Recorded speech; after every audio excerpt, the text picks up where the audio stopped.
This is Democracy Now!, democracynow.org, The War and Peace Report. I'm Amy Goodman. As a nation focused on President Trump's impeachment trial, a major story recently broke about a new development in U.S. nuclear weapons policy that received little attention. The Federation of American Scientists revealed in late January the U.S. Navy had for the first time deployed a submarine armed with a low-yield Trident nuclear warhead. The USS Tennessee, deployed from Kings Bay Submarine Base in Georgia in late 2019, armed with a warhead which is estimated to have about a third of the explosive power of the atomic bomb the U.S. dropped on Hiroshima. The deployment is facing criticism at home and abroad. The International Campaign to Abolish Nuclear Weapons, ICAN, called the news an alarming development that heightens the risk of nuclear war. On Capitol Hill, House Armed Services Committee Chairman Adam Smith said, quote, "This destabilizing deployment further increases the potential for miscalculation during a crisis." Smith also criticized the Pentagon for its inability and unwillingness to answer congressional questions about the weapon over the past few months. Meanwhile, Russian Deputy Foreign Minister Sergei Ryabkov responded by saying, quote, "This reflects the fact that the United States is actually lowering the nuclear threshold and that they're conceding the possibility of them waging a limited nuclear war and winning this war. This is extremely alarming," he said. We're joined now by William Arkin, longtime reporter who focuses on military and nuclear policy. He broke the story about the deployment of the new low-yield nuclear weapon in an article he co-wrote for the Federation of American Scientists. He also wrote the cover story for Newsweek, which is headlined, "With a New Weapon in Donald Trump's Hands, the Iran Crisis Risks Going Nuclear." He's the author of many books, including Top Secret America, The Rise of the New American Security State. Bill Arkin, it's great to have you back. Thanks for having me on, Amy. So, to say the least, this has been an explosive week of news in Washington, D.C. And your news, which has hardly gone reported, should really be one of the top news stories of these last weeks. Well, during the very time when the Iran crisis was at its highest, the United States last December deployed a new nuclear weapon. The first new nuclear weapon to be deployed, Amy, since the end of the Cold War. So here we have not just a momentous occasion, but a weapon which is intended explicitly to be more usable, and not just more usable against Russia and China, but to be more usable against Iran and North Korea as well. It seemed to me that looking more deeply at this weapon, looking more deeply at the doctrines behind it, and then really what surprised me in my reporting, looking more at Donald Trump and the role that he might play in the future, was a story that was just as important, if not more important, than what was going on in the political world.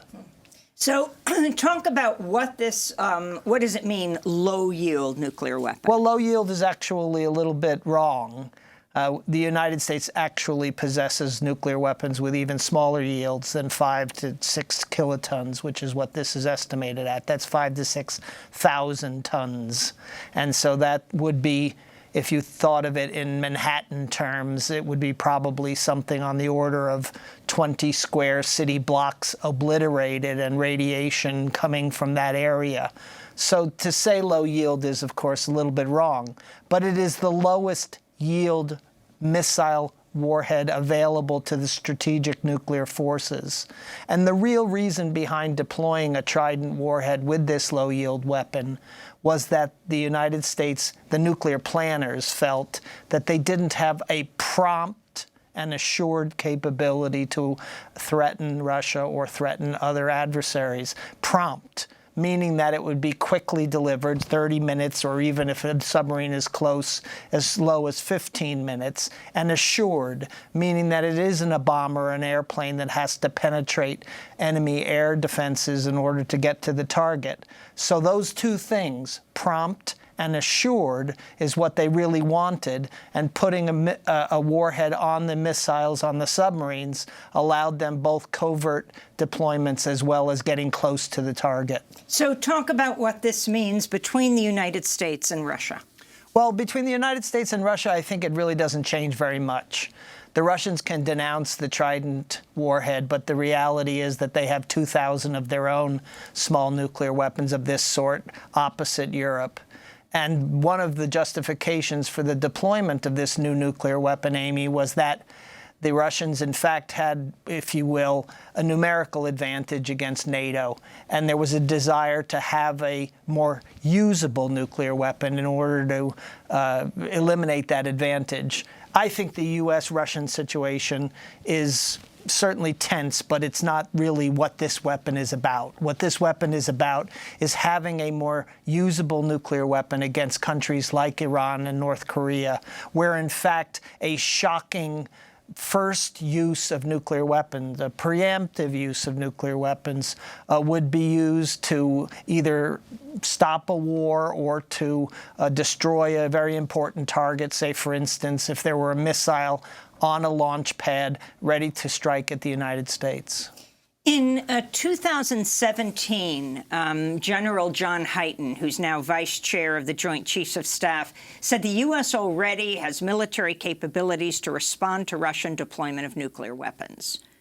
The plans that we have right now, one of the things that surprised me most when I took command on November 3rd was the flexible options that are in all our plans today. So we actually have very flexible options in our plans. So if something bad happens in the world and there's a response, and I'm on the phone with the Secretary of Defense and the President and the entire staff, which is the Attorney General, Secretary of State, and everybody, I actually have a series of very flexible options from conventional all the way up to large-scale nuke that I can advise the President on to give him options on what he would want to do. Bill Arkin, if you could respond. Options. That's what they're always saying, options. They need better options to do this, better options to do that. You have to look at this new weapon and say, in its most basic terms, what does it give the United States that it doesn't already have? And those two things that I already mentioned, a prompt capability, being able to strike at a target in 15 minutes or less, and second, an assured capability, that is, a missile that's able to penetrate any enemy air defenses. That makes it a particularly dangerous weapon in the hands of the current president, because I've heard from many people, more than I expected in my reporting, that they were concerned that Donald Trump, in his own way, might be more prone to accept the use of nuclear weapons as one of options when he was presented with a long list of options. One senior officer said to me, we're afraid that if we present Donald Trump with 100 options of what to do in a certain crisis, and only one of them is a nuclear option, that he might go down the list and choose the one that is the most catastrophic. And that officer said, in 35 years of my being in the military, I've never thought before that I had to think of the personality of the president in presenting military options. So let's talk about Iran now and what this means for Iran. Well, the deployment, it happened very quickly. The decision was made in February 2018. The Trident warhead was already on the production line for the strategic submarines. So at the end of the run of these warheads, they made about 50 new ones that were of the low-yield variety because the production line was already operating and hot. So it happened very quickly. Ironically, it happened at the very time that the House of Representatives was debating whether or not the weapon should even be deployed. And by the time that was finished and President Trump had signed the Defense Appropriations Bill on 20th of December, the weapon had already been in the field. So it shows really a disconnect as well in the congressional debate between what's actually happening on the ground and what it is that they're talking about. And of course, for this to have been passed, you know, the House isn't the Senate. The House is controlled by Democrats, so the Democrats passed this. That's correct. But in the end, the Senate turned down the House recommendation that the weapon not be deployed. And really, the tragedy here is that all of this occurred while the Tennessee was being loaded with a new missile, while the Tennessee was being prepared to go out on a new patrol, while the Tennessee actually went out into the Atlantic Ocean. So talk again about Iran, exactly. So Iran is important because in June, when the drone was shot down, the president declined to retaliate militarily. And I think he got a lot of criticism from his party, from his wing, that he had made the wrong decision, that the United States should have retaliated against Iran. I think that stuck with Donald Trump.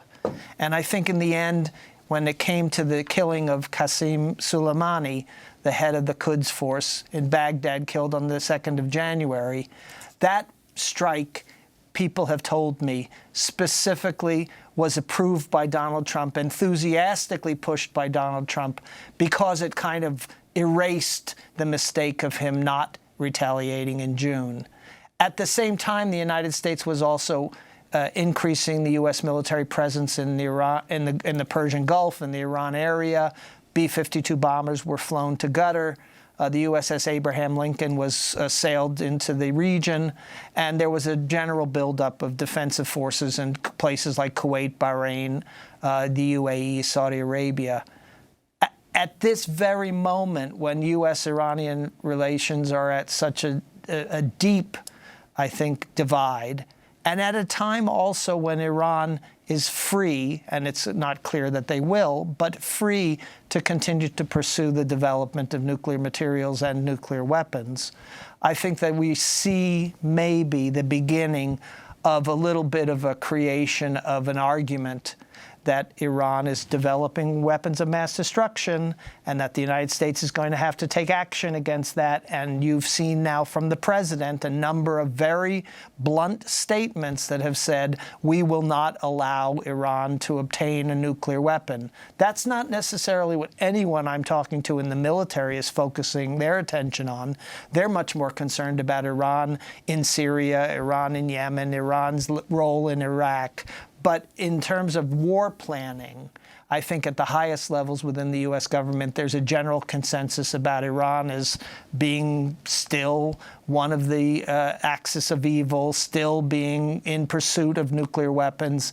And the Trump administration, particularly if it's reelected, is going to make Iran, I think, the centerpiece of a new defense strategy. And of course, it is President Trump that set that situation up by pulling the U.S. out of the Iran nuclear accord and decimating it.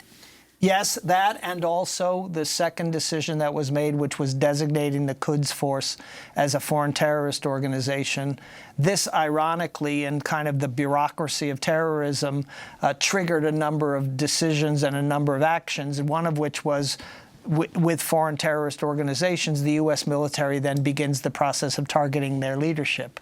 And that's what resulted in their starting to track Qasem Soleimani and then ultimately killing him. So it seems to me that we have these two separate tracks kind of converging at the same time, a foreign terrorist organization designation on the one hand and weapons of mass destruction on the other. The bulletin of atomic scientists recently advanced the Doomsday Clock 20 seconds closer to midnight. The clock, a symbolic timekeeper that tracks the likelihood of nuclear war and other existential threats. It now stands closer to catastrophe than at any time since its creation in 1947. This is Mary Robinson, former Irish president, former UN human rights chief, speaking last month as the clock was set to 100 seconds to midnight. The Doomsday Clock is a globally recognized indicator of the vulnerability of our existence. It's a striking metaphor for the precarious state of the world. But most frighteningly, as we have just heard, it's a metaphor backed by rigorous scientific scrutiny. This is no mere analogy. We are now 100 seconds to midnight, and the world needs to wake up. Our planet faces two simultaneous existential threats: the climate crisis and nuclear weapons. Former Irish President Mary Robinson, the significance of the Doomsday Clock, Bill? I think the real significance is the lack of public interaction and public activism on the question of nuclear weapons. Really, that's the missing ingredient today, Amy.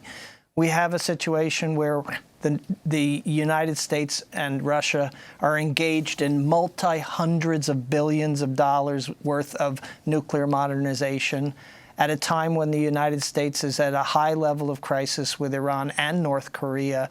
And where's the public? Where is the public? And where is the anti-nuclear movement? And where even is any candidate speaking up about this subject? Well, speaking of the anti-nuclear movement, the nuclear-armed submarine we're talking about was deployed from Kings Bay Naval Submarine Base in Georgia. This is the same base where 7 Catholic peace activists were recently found guilty on 3 felony counts and a misdemeanor charge for breaking into the base. This is Plowshare's activist Martha Hennessy, the granddaughter of Dorothy Day. It was actually the anniversary of his assassination. But this is Martha Hennessy, the granddaughter of Dorothy Day, speaking after she was convicted. The weapons are still there. The treaties are being knocked down one after the next. But we are called to keep trying. Yes. And we will do this together. And we have no other choice. Thank you so much. Martha Hennessy is the granddaughter of the Catholic worker founder Dorothy Day, one of the 7 who were found guilty when they went on to that nuclear base. So, Bill, in this last comment, if you can talk about the significance of their action, and also when you say, well, low-yield nuclear weapon, it must calm people. But this is a third of the power of the bomb dropped on Hiroshima. So low yield is merely the title. It's like saying that a Hummer is a small truck. I think that what's important for people to take away from this development is that the United States has a new usable nuclear weapon, what the military itself considers to be more usable. That's the change. And it's also a weapon that can be stealthily and covertly deployed in the oceans. And that's a change. And we do it at a time when, at least against Russia and North Korea and Iran, the United States is engaged in nuclear brinksmanship. At a time when it seems to me that the Congress is out to lunch and there isn't really an anti-nuclear movement in the United States, a mass movement that could take up arms against this. And the significance of Martha Hennessy, Liz McAllister, the peace activist and widow of Phil Berrigan, and others getting convicted on their protests at the base. I started writing about nuclear weapons in 1981 when Ronald Reagan became president. I believe that's about the time when we met. And then we had marches in which hundreds of thousands of people were in Central Park and in Europe and around the world. And today we have nothing of the sort. So yes, it's important that these peace workers continue to do their work and continue to do their important attention operations and exercises, their own, if you will, actions against nuclear weapons. But it's not enough. The public has to be more engaged. And I believe that the Democratic Party candidates for president need to speak up and say something about nuclear weapons as well. Well, there is a debate tonight in New Hampshire. We'll see if that question is raised. William Arkin, longtime reporter who's focused on military and nuclear policy, author of many books, including Top Secret America, The Rise of the New American Security State. And we will link to your articles and your cover story in Newsweek magazine. This is Democracy Now! We'll be back in a minute looking at the coronavirus. Over 31,000 people worldwide have been infected.